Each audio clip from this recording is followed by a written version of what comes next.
कल्पना करा, तुम्ही तुमच्या कुटुंबासोबत एका बोटीवर निळाशार समुद्रात सुट्ट्या घालवायला निघालात. चारही बाजूंना फक्त पाणी.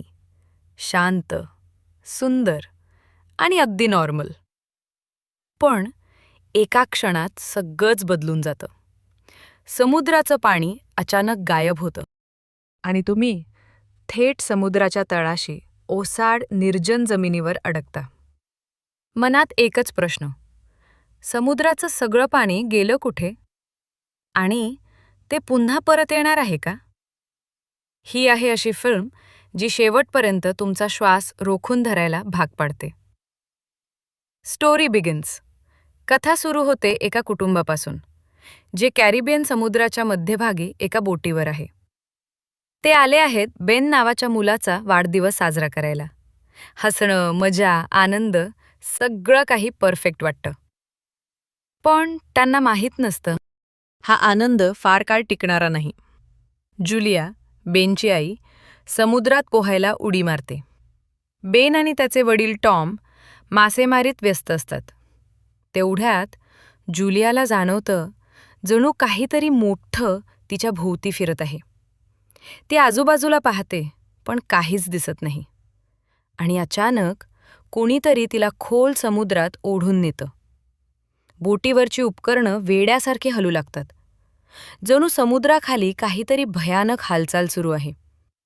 जुलिया ओरडते मदतीसाठी, पण कोणी ऐकत नाही. समुद्राचं पाणी हळूहळू मागे सरकू लागतं. ती आपल्या मुलीला हेडफोन लावून हाक मार, काहीच ऐकत नाही. शेवटी टॉमला जुलियाचा आवाज ऐकू येतो.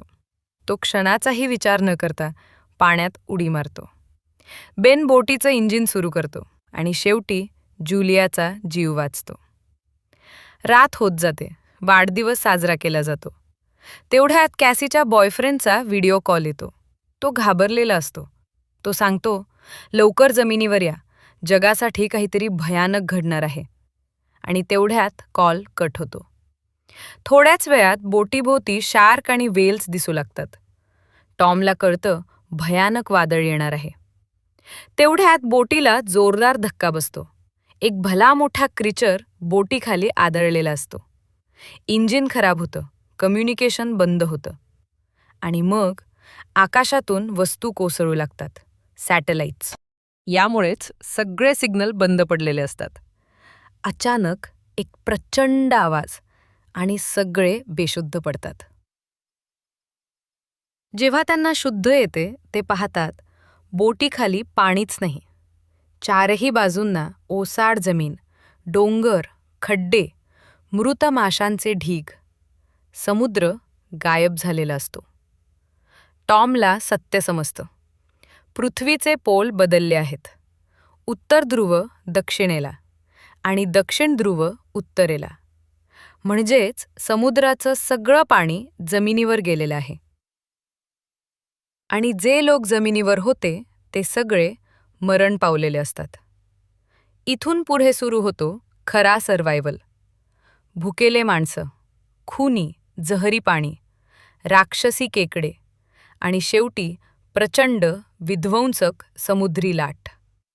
जेव्हा समुद्र परत येतो तेव्हा तो जगाचं सर्वस्व उद्ध्वस्त करून जातो. सबमरीन एका उद्ध्वस्त शहरात थांबते आणि शेवटचा संदेश स्पष्ट असतो. पृथ्वीवरून मानवजातीचं अस्तित्व जवळजवळ संपलेलं आहे. जर तुम्हाला हा व्हॉइस ओव्हर आवडला असेल तर चॅनलला सबस्क्राईब करा आणि व्हिडिओला लाईक करायला विसरू नका.